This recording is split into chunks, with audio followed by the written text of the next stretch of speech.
राधे राधे। आप सभी को जन्माष्टमी की बहुत बहुत शुभकामनाएं। आज पूरी दुनिया में जन्माष्टमी मनाई जा रही है। आज हमारे कान्हा का जन्मदिन है। सभी लोग अपने अपने तरीके से मनाते हैं।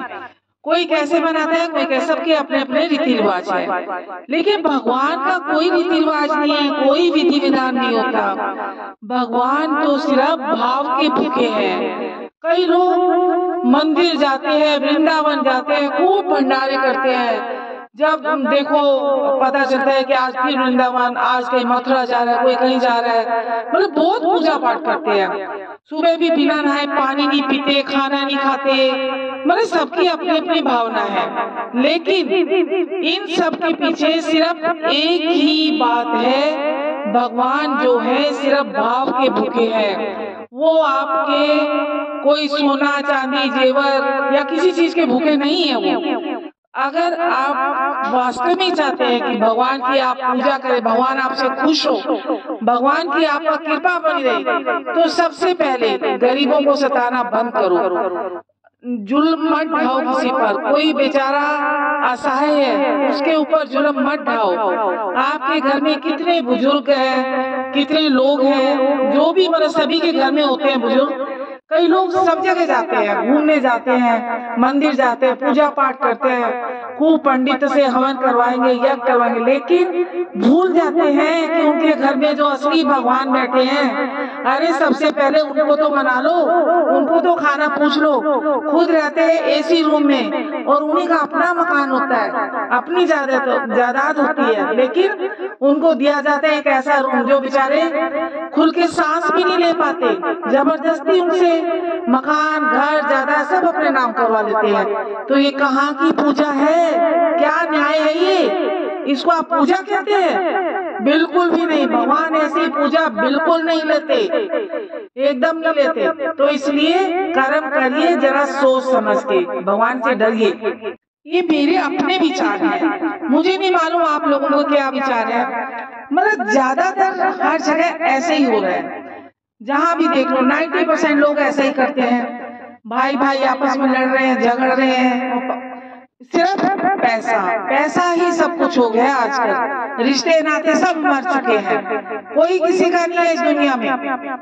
सिर्फ और सिर्फ भगवान है। इसे भगवान की पूजा करिए बड़ सच्ची भावना से, किसी का दिल दुखाकर नहीं।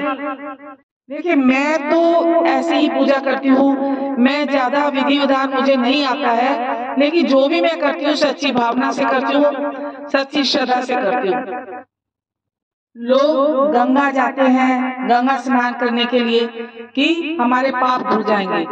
अगर ऐसे पाप धुलने लगे तो सभी के पाप धुल जाएंगे। खाली स्नान करने से कुछ नहीं होता, आपकी भावना सच्ची होनी चाहिए, तो ही आपको वो स्नान का पुण्य मिलता है। ऐसे एक छोटी सी कहानी मैं आपको सुनाती हूँ भोलेनाथ की। एक बार पार्वती माता ने भोलेनाथ से पूछा, ये सभी लोग गंगा स्नान करते हैं, वो भोलेनाथ क्या इनको पुण्य मिलता है? क्या ऐसा होता है कि सचमुच में गंगा स्नान करने से पुण्य मिलता है? तो भोलेनाथ ने कहा, पार्वती मैं तुम्हें रुको अभी बताता हूँ। तो भोलेनाथ ने क्या किया कि एक गड्ढा था, गड्ढे में अपने आप को मिट्टी मिट्टी खूब लगा ली, गड्ढे में फंस गए। तो पार्वती माता को बता दिया उन्होंने कि ये जो भी गंगा स्नान करके आ रहे हैं, इनके सामने तुम रोना विलाप करना कि मेरे पति गड्ढे में फंस गए हैं, इनको बचा लो प्लीज। पर वही बचा पाएगा जिसने सच्चे मन से गंगा स्नान किया हो, कोई पाप ना किया हो। नहीं तो अगर वो उनको हाथ भी लगाएगा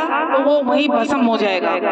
अब पार्वती माता ने ऐसे ही किया, जो भी आता जाता वहां से निकलता तो पार्वती माता रोती। लोग रुक जाते हैं कि देखते हैं कि चलो बचाते हैं। फिर जैसे ही पार्वती माता बताती कि जो भी इनको हाथ लगाएगा, लेकिन उसने सच्चे मन से अगर स्नान किया है, कोई पाप नहीं किया है, तो ही लगाना, वरना वो वही भस्म हो जाएगा। यह सोचकर कोई भी हाथ नहीं लगाता और आगे निकल जाते। ऐसे करते करते काफी टाइम हो गया, सब लोग ऐसे निकले जा रहे थे। एक बार फिर रास्ते में फिर एक आदमी आया और वो रुका।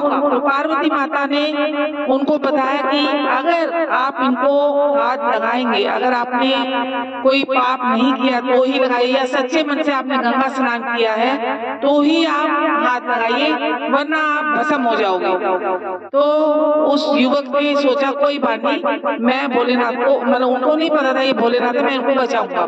तो वो गड्ढे में जैसे तैसे करके उन्होंने भोलेनाथ को बाहर निकाला। तो भोलेनाथ ने फिर पार्वती माता को बताया ये है सच्चा स्नान, क्योंकि इन्होंने सच्ची भावना से स्नान किया था। तो जो सच्ची भावना से स्नान करते हैं उन्हीं का स्नान कबूल होता है, और जो केवल ये सोचकर करते हैं गंगा में डुबकी लगाने से पाप खत्म हो जाएंगे, ऐसा नहीं होता है, ऐसा कभी नहीं होता। फिर तो सारी दुनिया के पाप खत्म हो जाएंगे, दुनिया पाप करती रहेगी, गंगा में डुबकी लगाती रहेगी। तो इसलिए आप जितने मर्जी पूजा पाठ करो, कितना भी करो, अगर आपकी भावना सच्ची नहीं है तो कुछ नहीं होगा, कुछ नहीं होने वाला। आपके कर्मों का भुगतान आपको करना ही पड़ेगा। कहानी थोड़ी बड़ी हो गई है, इसलिए माफी चाहती हूँ, लेकिन जो भी मेरे दिल में था वो मैंने आपको बताया।